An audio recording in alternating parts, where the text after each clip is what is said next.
في أول الحكاية بنشوف فصل دراسي في ولد اسمه جيم بيتضرب علقة موت من المدرس بتاعه، بس يا دوبك الجرس بيرن وبيعلن نهاية الحصة. فجيم بيقول للمدرس يا خسارة يا بابا كنت لسه بتتبسط. فالمدرس بيقول له ممكن نعيدها بكرة لو تحب يا أستاذ كارول. بعدها جيم بيخرج مع 3 من أحسن أصحابه بيدرو وميكي ونيوترون، كلهم بيشربوا سجاير وبيعملوا مشاكل، وعمرهم ما بيفكروا مرتين قبل ما يعملوا أي مصيبة، لدرجة إنهم بيجيبوا تنر وبيدلقوا على قماشة وبيشموه علشان يفصلوا عن الدنيا. بس جيم عنده موهبة خاصة، هو لعيب كرة سلة محترف. فريق مدرستهم بيلعب ماتش ضد مدرسة تانية، وجيم بيعمل شغل عالي قوي وبيخليهم يكسبوا الماتش. بس بقى خلال الماتش واحد من أصحاب جيم بيتسحب على أوضة اللبس وبيسرق كل الفلوس والساعات والحاجات الغالية بتاعت لعيبة الفريق التاني. بعد شوية وهم الأربعة قاعدين في مطعم بتظهر عليهم لعيبة الفريق التاني وبيقولوا لهم يطلعوا بره. فبيقولوا لهم ايه المشكلة؟ فين الحاجة اللي سرقتها مني؟ بيتهموهم انهم سرقوا حاجتهم وبيطلبوا منهم يرجعوها بهدوء.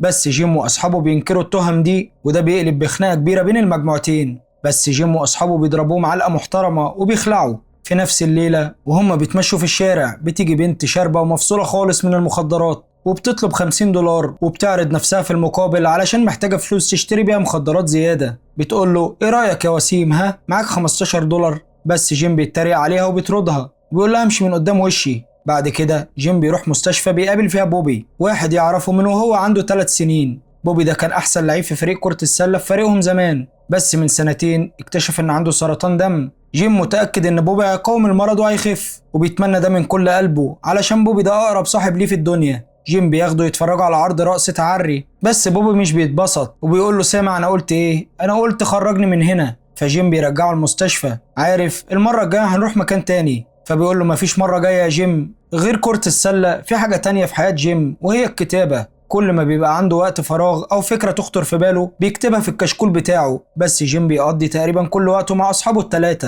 دايما سهرانين ومبسوطين، لدرجة انهم بيروحوا عند عاهرات. واحدة من العاهرات دول بتديله مخدرات بياخدها وبعدها بينام معاها. بيكتب التجربة دي في الكشكول بتاعه برضه. بعدها بكام يوم بوبي بيتوفى، ولما جيم بيروح يشوفه بيلاقي جسمه بقى عبارة عن هيكل عظمي، على الرغم من ان عنده 16 سنة بس شكله بقى كأنه عنده 60 سنة، وده بيكسر قلب جيم خالص. وفي يوم وهو راجع من السينما مع أصحابه بيكتشف إنه مش فاكر أي مشهد أو حتى قصة الفيلم. وعلى الرغم من إن موت بوبي مأثرش على أصحابه ال3 كتير، بس جيم بيتأثر قوي. بيروح مكان فيه ناس بتضرب حقن مخدرات، مع إن جيم كان دايما بيخاف من الإبر، بس بيضرب أول حقنة في حياته. في اللحظة اللي بيعمل فيها كده كل ألمه بيختفي، بيحس كأنه بيجري في حقول ورد وكل حاجة حواليه شكلها حلو. لما جيم بيروح البيت مامته بتشوف حالته اللي هو فيها وبتتألم قوي. هي بتشتغل في مستشفى وبتحاول تفهمه، بس جيم بيقول لها انها ما تعرفش اي حاجة. انت ما تعرفيش اي حاجة، انت بتقولي ايه؟ شوية بشوية جيم واصحابه بيتعودوا على المخدرات،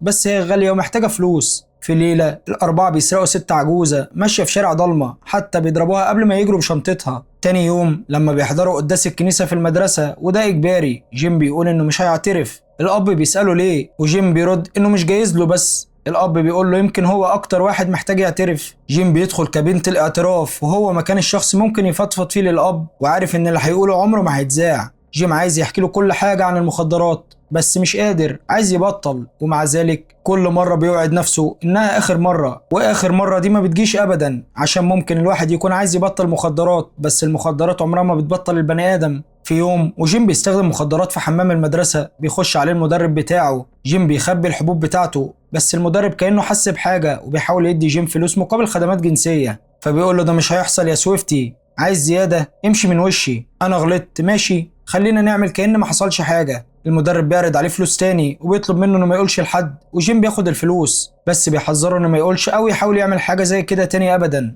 المدرب بيمشي، بس هو دلوقتي كمان عارف ان جيم بيستخدم مخدرات. دلوقتي ماتش كرة السلة بتاعهم بيحصل، وقبل ما بيبدأ بيفتحوا الخزن بتاعتهم وبيطلعوا حبوب مخدرة. في الوقت ده بيكونوا بيستخدموا كل انواع المخدرات. في نفس اللحظة صاحبهم الرابع نيوترون بيوصل وبيحذرهم انهم ما ياخدوش حبوب قبل الماتش. فجيم بيقول انا بس هاخد الحبايه السوداء، بس ما عدا نيوترون ال3 التانيين لسه بياخدوا الحبوب. لما بتبدا اللعبه جيم وصاحبه التاني اللي خدوا الحبوب بيقدموا اداء زباله، مش بيقدروا حتى يشوفوا الكرة كويس وبيخسروا الماتش خساره وحشه. الاب بتاع المدرسه بيوصل ومعاه الشرطه وعارفين خلاص انهم بيستخدموا مخدرات وبيفتشوا دواليبهم، بس ما بيلاقوش حاجه علشان بيكونوا خدوا كل حاجه خلاص. سويفتي بيقول له عمرك ما هتلعب كرة سلة هنا تاني، ده كلام نهائي. فبيقول له ما تقدرش تطردني من الفريق يا سويفتي. وليه بقى؟ علشان هو ساب الفريق اصلا. فبيقول له استقالتك مقبوله. جيم واصحابه بيسيبوا المدرسه ونيوترون بيفضل هناك علشان مش عايز يمشي وراهم. لما جيم بيوصل البيت مامته بتسال ليه اتطرد. هو بيدعي انها مؤامره ضدهم وانهم عمرهم ما خدوا اي حبوب.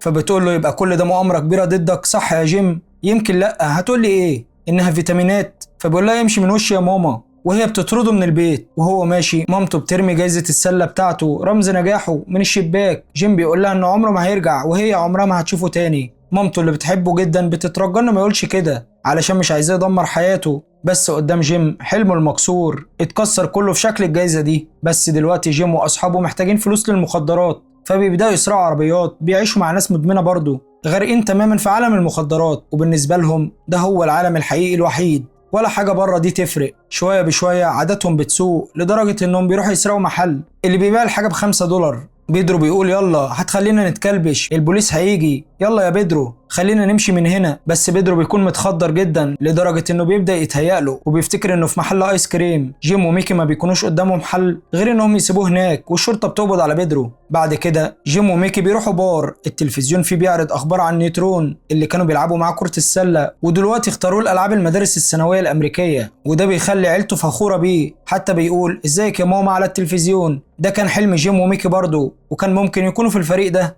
بعد كده جيم بيروح جنب بيته وبيراقب مامته وهي بتشيل حاجات جوه البيت في السر، بس ما عندوش الشجاعة انه يكلمها. بيرجع للمكان اللي بياخد فيه مخدرات. هناك راجل فجأة بيهجم عليه عشان جيم كان ادى حبيبة الراجل ده مخدر قوي وكان هيقتلها. فبيقول دي مش غلطتي، صاحبتك مش قادرة تستحمل، هترجع لي $20 بتوعي وهنطلع بره. دلوقتي عقل جيم بيقف عن الشغل تماما، بيبدأ يجيله هلاوس جامدة، بيشوف نفسه بيلعب كرة سلة، بعدين بيتضرب بالنار، بعدين بيشوف شبكة كرة السلة بتولع، وحتى بيلاحظ انه لابس لبس زي كرة السلة بتاعه. بس كل ده مجرد وهم، هو نايم شبه ميت على التلج في عز البرد لما بيجي راجل، وده بيكون ريجي. زمان لما جيم ما كانش بيستخدم مخدرات كان بيتمرن كرة سلة مع ريجي اللي عارف ان جيم لعيب موهوب جدا. لما بيشوفه في حالة زي دي ريجي بيشيله بياخده بيته. الصبح لما جيم بيصحى بيلبس هدومه عشان يمشي، بس لما بيفتش جيبه مخدرات مش موجودة. بيقول لنفسه فينها؟ ايه اللي حصل؟ انت عارف انت بتتكلم عن ايه يا ريجي؟ فينها؟ اديهالي. بس ريجي بيقول له لا، هو مش هيخلي جيم يدمر حياته، وبيرمي المخدرات في التواليت قدامه. ده بيخلي جيم يتجنن، بيصرخ لريجي بيقول له لازم يدفع له ثمن المخدرات علشان هو دلوقتي ما بيقدرش يعيش من غيرها.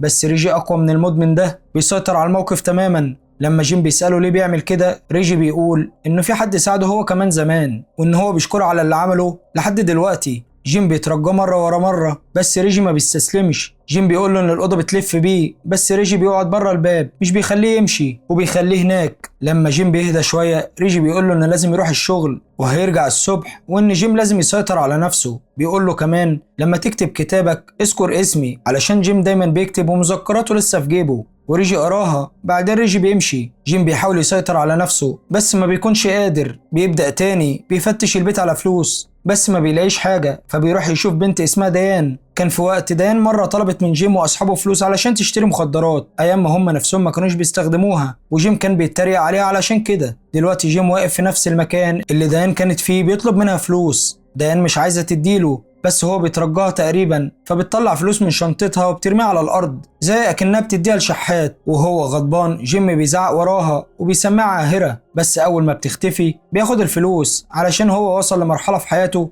الكرامة والاحترام ما بقوش يفرقوا معاه، بس الفلوس مش كفاية عشان يشتري مخدرات. فجيم بيعمل حاجة عمره ما كان يتخيل انه هيعملها، بيعرض نفسه على راجل عجوز في حمام عام عشان بس يجيب فلوس المخدرات. وهو معاه الفلوس بيروح لصاحبه ميكي وهما الاتنين بيروحوا لتاجر مخدرات علشان يجيبوا منه، بس لما بيجربوها بيكتشفوا انها مضروبة. بيطاردوا التاجر ده لحد السطح وبيطالبوا بفلوسهم تاني، وميكي وهو بيمسكه الراجل بيتزحلق وبيقع من السطح وبيموت. الاتنين بيتوتروا وما بيبقوش عارفين يعملوا ايه. ميكي بيجري بس لما بيوصل الشارع عصابة بتمسكه وبتضربه جامد والشرطة بتقبض عليه. بعدين جيم بيروح البيت، بس حتى بعد كل اللي حصل هو لسه عايز مخدرات. بيترجى مامته تديله $20 وبيقول لها انه محتاجها بجد وانه ابنها. مامته بترفض تدخله البيت عشان عارفه انه هيستخدم الفلوس في المخدرات، وعلى الرغم من انها بتحبه قوي بتكلم الشرطة وهي مقتنعة ان لو فضل بره البيت هيفضل ياخد مخدرات ويمكن السجن يساعده يتغير. الشرطة بتاخده. جيم بيستوعب غلطاته وبيقول لمامته انه هيتغير وهيرجع زي ما كان قبل كده،